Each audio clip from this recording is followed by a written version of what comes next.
ओम नमः शिवाय। सबैजनाले दर्शन गर्नुहोस् यो रुद्राक्षबाट निर्मित शिवलिङ्ग। यति धेरै भगवान अब पोखरामा आइसकेपछि अब केही त हुँदैछ होला। के हुँदैछ त? एकदमै ठुला ठुला बडीगार्डहरूको बीचबाट देवी प्रतिभा यति बेला पोखराको यो व्यस्त सडकमा अगाडि निस्किँदै हुनुहुन्छ। तपाईँको यो हँसिलो मुहारको राज भनिदिनुहोस् न देवी प्रतिभाजी। जनताहरूको प्रेम, भक्तहरूको प्रेम और भगवानको विशेष कृपा बस। सधैँ यस्तै हाँस्नुहुन्छ? जी।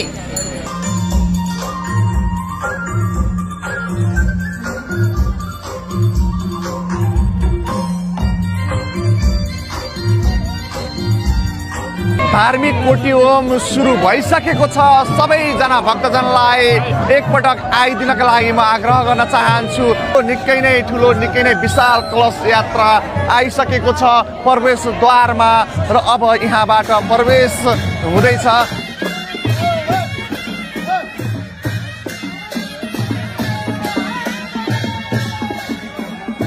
आजदेखि सञ्चालन भइरहेको छ दर्शकवृन्द पोखरामा ऐतिहासिक गण्डकी कुण्डीय महायज्ञ कोटी होम र सबैजना आउनका लागि एकचोटि विनम्र अनुरोध गर्न चाहन्छु। छेउछाउमा बडीगार्ड सहित सान मानले अगाडि बढिरहनु भएको छ। पोखराको यो व्यस्त सडकमा के हुँदैछ पोखरामा देवीजी? पोखरामा विशाल कोटी होम हुँदैछ। अहिले श्रीमद् भागवत कथा भइरहेको छ और कोटी होम प्रारम्भ हुँदैछ और सबैजना भक्तहरू देख्न सक्नुहुन्छ शिरमा कलश शोभा यात्रा भइरहेको छ। शिरमा कलश धारण गरेर यो चाहिँ शोभा यात्रा पोखराको आज दृश्य सडकको दृश्य परिवर्तन भएको छ और कोटी होमको प्रारम्भ भइरहेको छ। यो कोटी होमको महत्त्व के छ? कोटी होम हवन गर्नाले वातावरण शुद्ध हुन्छ, मन शुद्ध हुन्छ, बुद्धि शुद्ध हुन्छ। कोटी होम हाम्रो नेपालमा हुन गइरहेको यो इतिहासमा नै एकदमै महत्त्वपूर्ण विषय हो। भविष्यमा पनि हाम्रा भावी पुस्ताहरूले जब यो दृश्यको दर्शन गर्नुहुन्छ, अहिले लाइभको माध्यमबाट हजुरहरू जस्तो अब्बल पत्रकारको माध्यमबाट प्रसारण भइरहेको छ। यो चाहिँ इतिहासमा पनि जब पढ्नुहुन्छ भावी पुस्ताहरूले यो दृश्यलाई देखेर अत्यन्त मन आनन्दित हुन्छ। तपाईलाई आफ्नो ज्यानको जोखिम कतिको महसुस हुन्छ? बडीगार्ड सहित हिँड्नुहुन्छ क्या, यो के हो तपाईँको? यो एउटा आफ्नो सुरक्षा हो। हजुर, त्यो त नेताहरूलाई दिइने सुरक्षा भन्दा पनि कम छैन यो सुरक्षा हेर्दा। नै त्यस्तो होइन, यो आफ्नो सुरक्षा हो। हजुर, तपाईँको रहर हो कि? नै बस ज्यादा के हुन्छ भने भिडलाई सम्हाल्नको लागि भिडमा जाँदा मलाई गाह्रो हुन्छ, त्यही भएर।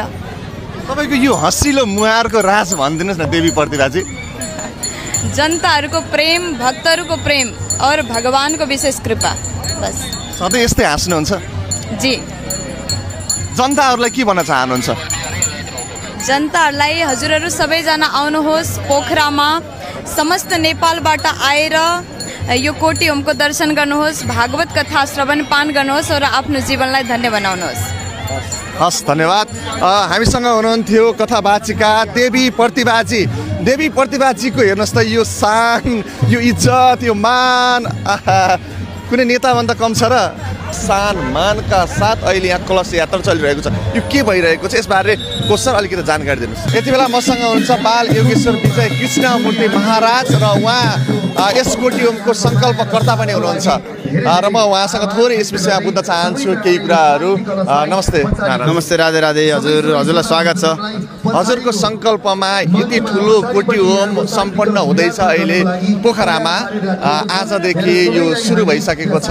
यसलाई कुन रूपमा लिइरहनु भएको छ तपाईँ? एकदमै यो एक युगमा एकपटक, इतिहासमा एकपटक, हाम्रो जीवनकालमा एकपटक र नभूत नभविष्य विशाल यज्ञ जो गण्डकी कोटी होमको कस्तो हुन्छ, त्यसले रूपरेखा कस्तो लिन्छ भन्ने कुरा आजको कलश यात्राले यो झझलको र सङ्केत दिइसकेको छ। यो किसिमको मागी, यो किसिमको कोटी होम पोखरामा सञ्चालन भएको थिएन योभन्दा अघि। अनि यो नेपालकै इतिहासमा 100 कुण्डीय गायत्री कोटी होम विराटगढीमा पहिलोपटक नेपालको धरतीमा हुँदैछ।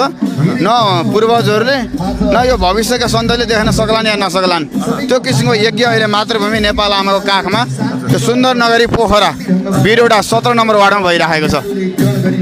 यो तपाईँले यति ठुलो कार्य होइन यति ठुलो कोटी होम सञ्चालन गर्ने बेला धेरै चुनौतीहरू भोग्नु परेका कुराहरू पनि थिए ती कुराहरूलाई सहजै मिलाउन पनि सफल हुनुभयो कसरी सम्भव भयो यहाँहरू सबैको साथ सहयोग माया आशीर्वाद प्रेमले सम्भव भयो पूर्व मेची महाकालीका आम श्रद्धालु श्रद्धेय आमा बुवा दाजुभाइ दिदीबहिनी सबै श्रद्धालु भक्तजनहरू मातृशक्तिहरूको आशीर्वादले नै यो सम्भव भयो र यो विराट यज्ञ ठुला कामको लागि ठुलै चुनौती भने जस्तो आए त्यो सबै कुराहरूलाई हामीले चिर्दै आफ्नो सङ्कल्पलाई दृढ विश्वासका साथ अगाडि गऱ्यौँ भगवानको कृपाले पशुपतिनाथ र मुक्तिनाथको कृपाले यो सम्भव भएर आज इतिहासकै ठुलो धार्मिक क्षेत्रमा यति ठुलो शोभा कलश यात्रा पहिलोपटक हुँदैछ यो सबैले अनुभव गरेको कुरा प्रत्यक्ष देखेको कुरा हो धार्मिक कार्यमा विरोध बाधा निम्त्याउन खोज्ने ती तत्त्वहरू अहिले धर्मको अगाडि घोडा टेक्नु पर्यो एकदम यो त सत्यको अगाडि धर्मको अगाडि साधनाको अगाडि त्याग र तपस्याको अगाडि पहिला पनि प्राचीन समयमा यज्ञादिमा विघ्न बाधाहरू आउँथे विभिन्न समयमा चाहिँ अवरोध गरिन्थ्यो त्यहीको प्रतिरूप कलियुगमा पनि विभिन्न यज्ञहरूलाई बाधा गर्ने अवरोध गर्ने प्रयास भए ती कुराहरू सबैलाई हामीले बिर्सेर भगवानको मार्गमा सामाजिक कामको मार्गमा समाज सेवाको मार्गमा हजुर हामी सबैलाई दुःख आरोप प्रत्यारोप चाहिने नचाहिनेहरू यो त नेपालमा भइरहन्छ र त्यसको बावजुद राम्रो काम गरेका थियौँ राम्रै प्रतिफल पाइयो हामीले प्रत्यक्ष अनुभव गऱ्यौँ देख्न पायौँ हिन्दू बौद्ध जैन किराँत मस्टो सम्प्रदाय मान्ने मातृभूमि नेपालमा भएका जति पनि प्राचीन सभ्यता रीतिरिवाज चाडपर्व संस्कृति हाम्रा परम्परा जे छन् ती सबैको प्रतिनिधित्व गर्छ यो कोटी होम महायज्ञले अब यो कोटी होम यति विशाल छ कि यहाँ त धेरै दानहरू पक्कै पनि जम्मा हुन्छ होला अब त्यो दानले गर्नुहुन्छ कि अलिकति खुलाइदिनुहोस् एकदम अहिले हुन त यो विशाल कोटी होम ज्ञानमा करोडौँ खर्च छ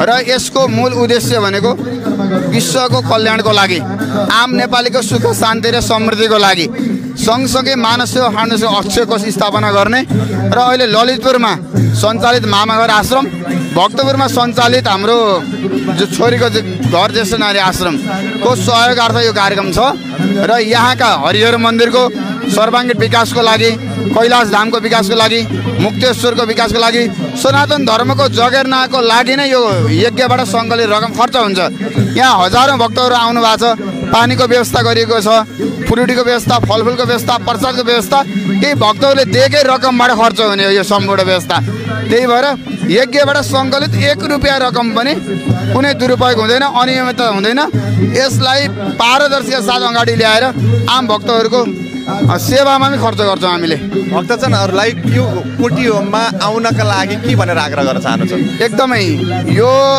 युगमा आयोजित एकपटक इतिहासमा पहिलो पटक यति विशाल 500 भन्दा बढी गुरुहरूबाट 40 दिनभन्दा बढी हवन हुँदैछ ठुला ठुला चर्चित सन्त महन्तको आगमन हुँदैछ 100औं कथा व्यासहरूको आगमन हुँदैछ 50औं कलाकारहरूले चाहिँ यहाँ सङ्गीत प्रस्तुत गर्नुहुन्छ तसर्थ यो यज्ञमा आउँदैमा पैसा चढाउनु पर्छ पैसा दिनुपर्छ भन्ने छैन विशुद्ध रूपमा आउने कथा सुन्ने यज्ञको दर्शन गर्ने आफूले आध्यात्मिक र धार्मिक लाभ लिने हो यसबाट कुनै हाम्रो स्वार्थ छैन सहभागी भएर पुण्य प्राप्ति गर्नुहोस् प्रसाद ग्रहण गर्नुहोस् आफ्नो जीवनलाई धन्य बनाउनु सनातन संस्कृति हाम्रो परम्परालाई जोगाउनलाई अहमतम र महत्त्वपूर्ण भूमिका खेल्नु यसैको लागि आह्वान अपिल गर्दछौँ हामीले र आजदेखि सञ्चालन भएको यो कोटी होम जेठको 26 गतेसम्म सञ्चालन हुने भनेर हामीले बुझेका छौँ र सबै भक्तजनहरूलाई एकपटक आउनका लागि कथा सुन्नका लागि धर्म कमाउनका लागि प्राप्ति गर्नका लागि यहाँ आउनु होला भनेर हामी अनुरोध पनि गर्न चाहन्छौँ नेपालको इतिहासमा सबैभन्दा ठुलो अभूतपूर्व अनुष्ठान जो श्री गण्डकी शतकुण्डीय गायत्री कोटी होम शत भनेको 100 कुण्डको कोटी होम हुँदैछ र विशाल कोटी होममा 100 कुण्डको कोटी होम हुँदैछ जुन कुण्डमा 100वटा कुण्ड रहन्छन् एउटा कुण्डमा 3 जना ब्राह्मण गरेर 300 ब्राह्मणहरूबाट एकैचोटि मन्त्र मध्येको पनि शक्तिशाली मन्त्र गायत्री मन्त्र जप गरेर हामीले जनेऊ संस्कार गरेका छौँ नि जनेऊ लगाएका छौँ धर्ममा अति नै मानिने मन्त्र बिना हिन्दू धर्मका कुनै पनि एउटा कर्म पूर्ण हुँदैन गायत्री मन्त्र वास्तवमा मैले त के भन्छु भने भोजराजी जस्तो जनेऊ संस्कार गर्नुभएकाहरूले आफ्नो गायत्री मन्त्रलाई अझै शक्तिशाली बनाउनु छ, गायत्री मन्त्र जप गर्नु छ। हामीले जस्तो यात्रा गर्छौँ, कहिले कहिले यात्राको शुभारम्भमा गायत्री मन्त्र, कठिन भयो परिस्थिति भने त्यो बेला गायत्री मन्त्र जप्छौँ। त्यस्तो गायत्री मन्त्र शक्तिशाली मन्त्र, त्यो पनि 300 ब्राह्मणले एकैचोटि गायत्री मन्त्र जपेर स्वाहा गर्दै हुनुहुन्छ, भगवानलाई आहुति दिँदै हुनुहुन्छ।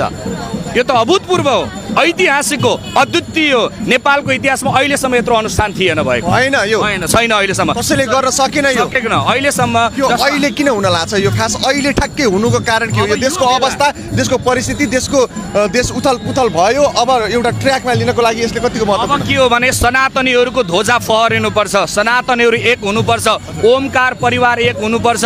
र यो अहिले प्रकृतिले पनि हामीलाई विभिन्न दुःख दिइरहेको छ र देशमा पनि शान्ति सुरक्षा र जनताहरूले आनन्दको अनुभूत गर्न पाइरहेका छैनन् भने विशेष कोटि होम यो प्रकृतिको शुद्धिका लागि, वायुको शुद्धिका लागि, राष्ट्र शान्तिका लागि, विश्वको कल्याणका लागि यो कोटि होम हुँदैछ।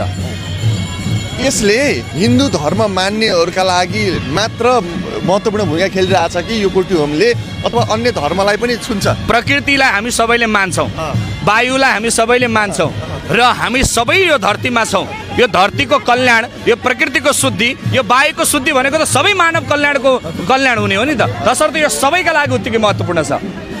महाराज विजय मूर्ति, जसको नाम सुन्ने बित्तिकै धेरै व्यक्तिहरूले दुई तरिकाले सोच्छन्। यो मान्छे, कसैले धर्ममा विश्वास गर्नेहरू यो मान्छेले साँच्चीकै धर्म बचाएको छ है भन्छन्, कसैले विरोध पनि गरिरहेछन्। अब तपाईँले विजय मूर्तिको बारेमा के भन्न चाहनुहुन्छ यहाँबाट? मलाई कस्तो लाग्छ भने मैले मेरो जीवन इतिहासमा भोजराजी यति ठुलो कोटि होम भन्ने मैले सुनेको मात्रै थिएँ, किनकि हामीले योगी नरहरिनाथलाई देख्न पाएनौँ, हाम्रा सन्ततिले पाउने कुरै भएन र योगी नरहरिनाथले कोटि होम गर्नुभयो भन्ने सुनेका थियौँ। र अहिले आएर नेपालको इतिहासमा कसैले कोटि होम कस्तो हुन्छ भनेर देखाइदियो भने विजय कृष्णमूर्ति महाराजले हो।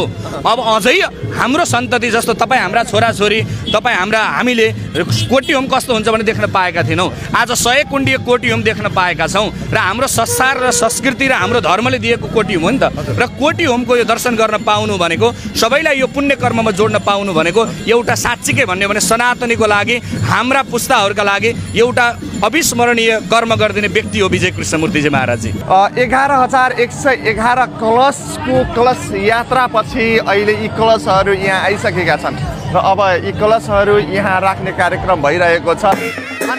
बल पुर्याउनेछ भन्ने हामीले अपेक्षा गरेका छौँ। ऐतिहासिक कोटि होम महायज्ञ वास्तवमै ऐतिहासिक बन्नेछ। उहाँको आगमनसँगै र उहाँको कर्तव्यबाट भोलि यस ऐतिहासिक श्रीगण्डकी कोटि होम महायज्ञको पूर्वाङ्ग पनि गरिनेछ। म तपाईँलाई पनि जानकारी गराउन चाहन्छु, उहाँको उपस्थिति यहाँ भइसकेको छ। अब भोलि र पर्सिसम्म उहाँ निरन्तर रूपमा नेपालमा बस्नुहुनेछ।